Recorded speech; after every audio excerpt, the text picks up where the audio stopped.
오늘 새벽 우리에게 주신 하나님의 말씀은 시편 24편입니다. 구약성경 818면입니다. 다윗의 시. 땅과 거기에 충만한 것과 세계와 그 가운데 사는 자들은 다 여호와의 것이로다. 여호와께서 그 터를 바다 위에 세우시며 강들 위에 건설하셨도다. 여호와의 산에 오를 자가 누구며 그의 거룩한 곳에 설 자가 누구인가?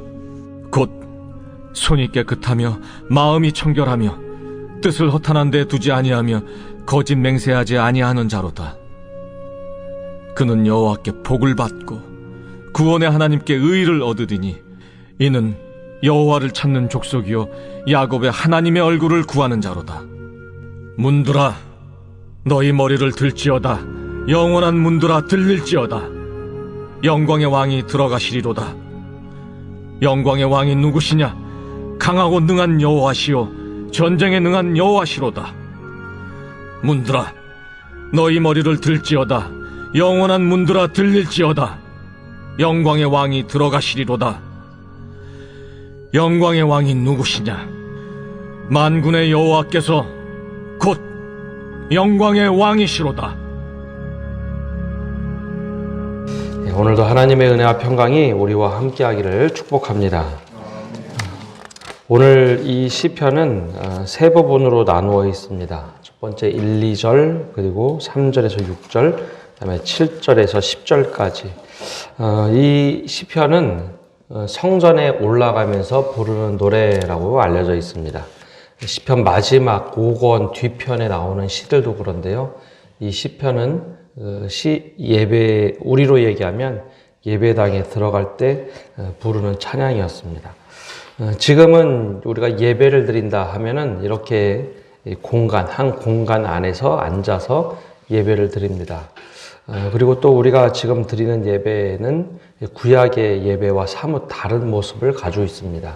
우린 이렇게 모여서 한 공간에 앉아서 예배를 드립니다. 그리고 또 특별히 개신교, 우리의 예배는 말씀의 은혜, 또 말씀 중심의 예배라고 해서 예배 가운데 말씀을 가장 중요시 여기고 있지요. 그래서 어느 순간부터 예배를 드린다, 우리가 예배를 드린다라고 표현해야 하는데 예배를 보러 오는 것에 조금 더 무게감이 있습니다. 말씀의 은혜를 받고 그래야 우리가 좋은 예배를 드렸다라고 생각을 합니다. 하나님을 만나기 위해서 우리가 예배를 드리지만 은혜를 받는 것에 조금 더 무게감이 있죠. 근데 구약의 예배는 좀 사뭇 다릅니다. 구약의 예배는 하나님께 예배를 말 그대로 드린다라는 개념이 있었습니다. 집에서부터 잘 기르던 동물 혹은 곡식을 하나님 앞에 가져옵니다. 그리고 하나님, 내가 이렇게 살아왔는데 일주일마다 정규적으로 드리는 예배라기보다는 1년에 한 번 내 죄 사함에 대한 고백을 드리는 것이 예배였습니다. 특별히 동물을 드리게 되면 그 동물 머리 위에 손을 얹고 안수를 하며 기도합니다. 내 죄가 동물에게 전가되도록. 그리고 제사장은 그 동물을 받아서 하나님 앞에 나오는데 이 피제사를 드립니다. 생명값을 대신하여 동물의 생명을 취하여 하나님, 사람의 죄는 용서하옵소서 대신 이 피값을 드립니다. 즉 피가 생명이니 그 생명을 존중하며 그 생명값을 하나님 앞에 드렸죠. 그래서 하나님 앞에 나오는 사람들은 사실 두렵고 떨리는 마음으로 나왔습니다. 과연 죄인 된 나를 용서해 주실까? 죄인 된 나를 만나 주실까? 그것이 바로 구약의 제사, 즉 예배였습니다. 그렇기 때문에 예배의 장소에 올라가는, 즉 시온산에 올라가는 사람들은 늘 하나님 앞에 제가 주님을 이 시기에 만나러 가는데 나를 만나 주십시오. 나를 용납해 주시고 구속하여 주옵소서. 이것 자체가 은혜였습니다. 즉 우리가 말씀의 은혜를 받는다는 것과 또 하나님께 예배드리며 만나러 가면서 하나님 내게 은혜를 주셔서 용서해 주십시오 하는 이 자세가 조금 많이 달랐습니다. 우리가 매번 그런 예배를 드려야 하지만 어느 순간 우리가 그런 예배 드린다라는 개념을 잊고 있죠. 지금 오늘 시편은 바로 그렇게 시작을 합니다. 1절과 2절에 보면은 하나님께 찬양하며 올라가는 시온산에 올라가면서 부르는 노래들이 있습니다. 1절, 2절을 보면 땅과 거기에 충만한 것과 세계와 그 가운데 사는 자들은 다 여호와의 것이로다. 여호와께서 그 터를 바다 위에 세우시며 강들 위에 건설하셨더라. 성전에 올라가면서 하나님의 이름을 그렇게 찬양을 하며 올라갑니다. 지금 우리가 온 세상을 만드신 하나님 지금 만나러 갑니다. 왜 이게 시온산, 산 위에 올라가면서 이런 노래를 부르는가 하면 예루살렘 성, 그리고 예루살렘 성전은 실제로 옆에 있는 계곡들이 있고 좀 성전이 있는 예루살렘 지역이 좀 높습니다. 거기보다 더 높은 곳이 이 겟세마네 동산, 그 감람산이라는 곳에서 예루살렘을 내려다볼 수 있지만 예루살렘은 철옹성처럼 이 옆에 계곡이 있고 높은 곳에 있습니다. 그래서 이 순례자들이 예배당에, 즉 성전에 오려면 높은 곳에 오르기 때문에 산에 오른다. 그래서 시편에 보면은 내가 눈을 들어 어디를 볼고 이 산을 보면서 찬양을 하는데요. 그 산은 그냥 아무 산이 아니라 예루살렘 자체가 높은 곳에 있기 때문에 시온산이라 부르고 또 산에 오를 자라고 불렀습니다. 그렇게 산에 오르면서 찬양을 합니다. 그리고 나서 성전 앞에 딱 다다르면 마치 시편 15편처럼 사람들이 문답하기 시작합니다. 3절에서 6절까지 말씀을 보면 이렇게 돼 있죠. 여호와의 산에 오를 자 누구며 그의 거룩한 곳에 설 자가 누구인가? 바로 예루살렘 성전 안에 들어가기 전에 이런 질문을 받게 됩니다. 과연 하나님 앞에 나와서 예배할 수 있는 사람 누군가? 거룩한 곳에 설 자가 누군가? 이것이 바로 이 문답의 시작입니다. 그러면 4절 말씀처럼 사람들이 모두가 화답을 합니다. 곧 손이 깨끗하며 마음이 청결하며 뜻을 허탄한 데 두지 아니하며 거짓 맹세하지 아니하는 자로다. 그는 여호와께 복을 받고 구원의 하나님께 의를 얻으리니 이는 여호와를 찾는 족속이요 야곱의 하나님의 얼굴을 구하는 자로다. 우리가 지금 예배는 은혜 받는다라는 것에 초점을 맞추었죠. 그래서 말씀의 은혜를 받는 것에 가장 중요한 예배의 관점을 둡니다. 그러나 구약의 예배는 처음에 말씀드린 것처럼 내 죄 사함을 받는 자리고 하나님을 만나는 자리, 그것이 훨씬 더 중요한 가치였습니다. 그래서 하나님 앞에 딱 나오면서 과연 우리가 예배 드릴 자세로 제대로 하고 왔는가, 그런 고백을 하게 되죠. 그러면 사람들이 모두가 함께 크게 우렁차게 외칩니다. 손이 깨끗하며 마음이 청결하며 뜻을 허탄한 데 두지 않냐며 거짓 맹세하지 않는 자가 거룩한 곳에 설 수 있고 하나님을 만나러 오는 사람입니다. 모든 사람이 이렇게 한번 크게 다 같이 회중들이 외친다고 하면 상상을 해보십시오. 모두가 똑같이 얘기합니다. 손이 깨끗해야 합니다. 마음이 청결하고 뜻을 허탄한 데 두지 않고 거짓 맹세하지 않는 자입니다. 이것이 한두 사람의 얘기가 아니라 모두가 똑같이 이 고백을 하며 성전에 들어갑니다. 그런 예배 드릴 때마다 또 하나님을 만나러 올 때마다 스스로 물어봅니다. 나는 지금 손이 깨끗하게 살아왔는지, 마음이 청결하게 살아왔는지, 주님 앞에 나오면서 늘 준비된 모습이 없으면 불안할 수밖에 없고, 내가 준비되지 않는 예배를 드리는구나. 그냥 단지 주님을 만나러 사모하는 마음이 아니라 내가 정말 일주일 동안 혹은 주님을 만나러 오기 위하여 어떤 삶을 살았는가 질문하게 됩니다. 근데 이 손이 깨끗하고 마음이 청결하고 뜻을 허탄한 데 두지 아니하며 거짓 맹세하지 않는 사람, 이 사람이 하나님을 만나러 올 수 있다고 하는데, 처음에 시편 시작하면서 말씀드렸던 것처럼 이게 시편 1편의 이야기에 계속된 반복입니다. 악인의 꾀, 죄인의 길, 오만한 자리에 앉지 않는다. 그것에 반대되는 말씀이 바로 이 말씀입니다.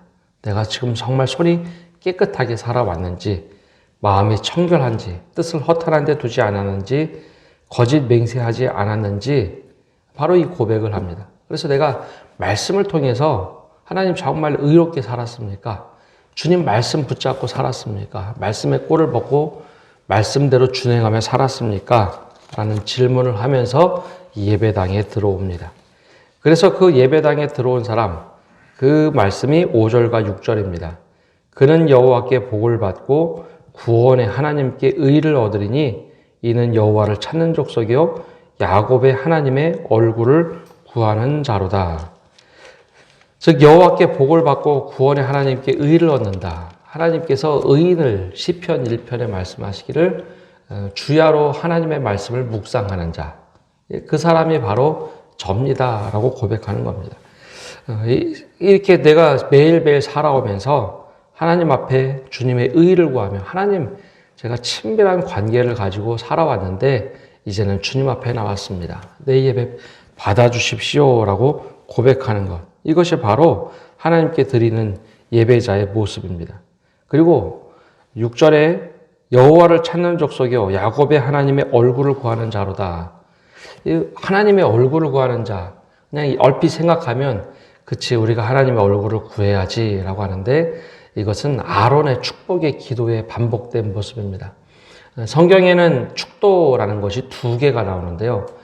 고린도서에 나오는 것은 바울의 축도라고 해서 삼위일체 하나님의 축복이 나옵니다. 예수 그리스도의 은혜, 아버지 하나님의 사랑, 성령의 교통하심, 그 축도를 하는데 구약 성경에서 아론의 축도는 좀 다릅니다. 구약 성경에서는 이렇게 아론의 축도가 되어 있습니다. 민수기 6장을 보면 여호와는 내게 복을 주시고 너를 지키시기를 원하며 여호와는 그의 얼굴을 내게 비추사 은혜 베푸시기를 원하며 여호와는 그 얼굴을 내게로 향하여 드사 평강 주시기를 원하노라. 이것이 아론이 자녀들에게 늘 축복 기도해 주라라고 했던 아론의 축도입니다. 지금 우리 교단에서는 사실 이 두 가지 축도를 다 합니다. 보통 이제 바울의 축도만 하지만 아론의 축도로도 예배를 마칠 때가 있습니다. 특별히 아론의 축도에는 하나님께서 복을 주시고 지키시기를 원하며 그 얼굴을 내게 비추사 은혜 베푸시는 분, 그리고 얼굴을 향하여 드사 우리에게 평강 주시기를 원하시는 분, 이 축도를 합니다. 바로 이 고백이 여기 시편에 나옵니다. 야곱의 하나님의 얼굴을 구하는 자로다. 사실 하나님의 얼굴을 구하고 하나님의 얼굴을 직접 본 사람이 성경에 아무도 없습니다.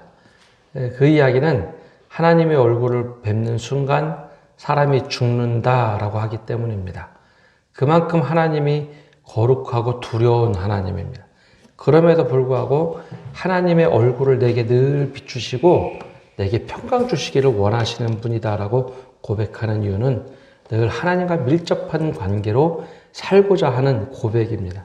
그래서 성전 예배를 들어오는 사람들이 다 이렇게 고백을 합니다. 주님, 우리가 지금 주님의 얼굴을 구합니다. 그리고 주님을 찾고 살아갑니다. 지금 이 자리에 왔으니 나에게 은혜 주십시오라고 기도를 하는 것. 이것이 바로 지금 시편 24편의 7절까지 나오는 고백입니다. 근데 7절부터 10절까지는 우리가 좀 생뚱맞게 이게 도대체 무슨 말인가 하는 말씀들이 나옵니다. 문들아 너희 머리를 들지어다. 영원한 문들아 들릴지어다. 영광의 왕이 들어가시리로다. 이게 어떤 모습인가 하면요. 7절부터 10절까지는 사람들이 성전 안에 이렇게 다 들어와서 예배를 드리려고 서 있는 모습, 찬양하는 모습이었다면 7절부터 10절까지는 하나님의 법궤를 하나님의 지성소에 가지고 들어오는 모습입니다. 그래서 이 전쟁 때가 되면 종종 이 법궤를 꺼내서 전장터에 직접 가지고 나갔죠. 하나님께서 우리와 함께 하신다라는 상징적인 모습입니다. 근데 이것이 전쟁 때뿐만 아니라 종종 법궤를 지성소에서 꺼내서 이렇게 함께 법궤를 이렇게 지역에 이렇게 회람시켰던 것 같습니다. 그러면서 한번 쭉 돌고 나서 다시 성전에 갖다 둘 때 바로 사람들이 이렇게 찬양을 합니다. 성전에 들어가는 모든 문들아 너희는 머리를 들지어다. 영원한 문들아 머리를 들지어다. 영광의 왕이 지금 들어가시니 모든 문들은 다 하나님 앞에 머리를 조아려라. 영광의 왕이 누구시냐? 강하고 능한 여호와시니 전쟁에 능한 여호와시로다. 전쟁에 함께 하셨던 하나님께서 이제 성전에 들어오시니 모든 것들은 일어나 경배하고 모든 분들은 문을 열고 하나님을 맞이해라. 우리는 그 앞에 서서 찬양을 하니 모든 분들은 열어서 하나님을 맞이해라. 그리고 다시 한번 묻습니다. 영광의 왕이 누구시냐? 만군의 여호와께서 곧 영광의 왕이시로다. 하나님의 임재함을 상징하며 불렀던 노래. 이것이 바로 시편 24편입니다. 우리가 이 말씀을 묵상하면서 한번 스스로를 돌아봐야 합니다. 우리는 예배에 나올 때 어떠한 마음으로 나오고 있습니까? 은혜를 받기 위하여 예배를 나온다라고 하는데 그 은혜의 내용이 무엇인가라는 겁니다. 구약의 예배는 하나님께서 내 죄 용서하시는 것, 그거 하나만으로 만족하고 하나님 만나고자 하는 마음을 갖고 예배에 나왔습니다. 그리고 하나님께서 마치 아론의 제사처럼 우리의 예배를 받아주십시오. 내 삶을 받아주십시오. 그거 자체가 하나님의 은혜입니다. 내 생명을 취하지 않으시고 동물의 피값으로 용서하셨던 하나님, 나를 용납해 주십시오. 내가 주님을 만나기 위하여 깨끗한 손으로 살아왔습니다. 마음이 청결한 사람으로 살아왔습니다. 그리고 허탄한데 뜻을 두지 아니하고 거짓 맹세하지 아니하며 살아왔으니 주님 제발 나를 용납해 주십시오라는 간절함을 가지고 나왔습니다. 그렇다면 우리는 어떠한 마음을 가지고 예배의 자리로 오고 있는지요? 우리는 드리는 예배보다 받는 예배가 너무 익숙해져 버린 시대에 살고 있습니다. 하나님, 내 삶을 드리는데 주님께서 받으시기에 합당한 존재인지 그 마음을 가지고 우리가 살 때 우리의 삶이 단지 주일 혹은 예배당에 나와서 예배 드리는 그 시간만이 예배가 아니라 내 모든 삶이 하나님께 드려지는 예배자의 삶입니다. 그 고백을 드리는 것, 그리고 주님 나를 만나주시기에 내가 이렇게 살겠습니다. 다짐하며 고백하는 것, 그것이 진정한 예배자의 모습입니다. 오늘도 이 예배자의 모습 회복하며 주님과 함께하는 삶을 살게 하여 주옵소서. 특별히 주님의 얼굴을 구할 때 주님의 얼굴을 내게 비춰주시고 평강 주시고 은혜 주시기를 원합니다. 이 고백을 갖고 살아가는 성도 여러분 되시기를 간절히 바랍니다. 기도하겠습니다. 하나님, 오늘도 저희가 주님 앞에 나와 예배합니다. 우리가 어떤 모습으로 살아가고 있는지 우리 자신 돌아보게 하여 주옵소서. 우리 시편의 고백처럼 하나님 앞에 늘 나오며 이 고백을 드릴 수 있는 준비된 예배자가 되도록 은혜 내려 주옵소서. 은혜 받고자 하는 마음은 좋으나 주님을 만나는데 우리가 소홀함이 있지는 않는지, 주님을 만나는 모습 속에 하나님 경외하고 두려워하는 마음이 있게 하여 주옵소서. 내 죄를 용서하시는 하나님, 단지 은혜만 받고 누리는 삶이 아니라 그 은혜에 합당한 삶을 살도록 우리 자신을 돌아보게 하시고 하나님께 내 삶을 드리고 또 하나님과 더불어 동행하는 저희 될 수 있도록 늘 축복하여 주옵소서. 주님의 얼굴을 구하며 삽니다. 또 주님을 늘 만나며 코람데오 하나님 앞에서 살아가는 저희를 될 수 있도록 저희들의 삶을 인도하여 주옵소서. 오늘 한날도 주님께 모든 것 맡겨드리며 예수님의 이름으로 기도합니다. 아멘.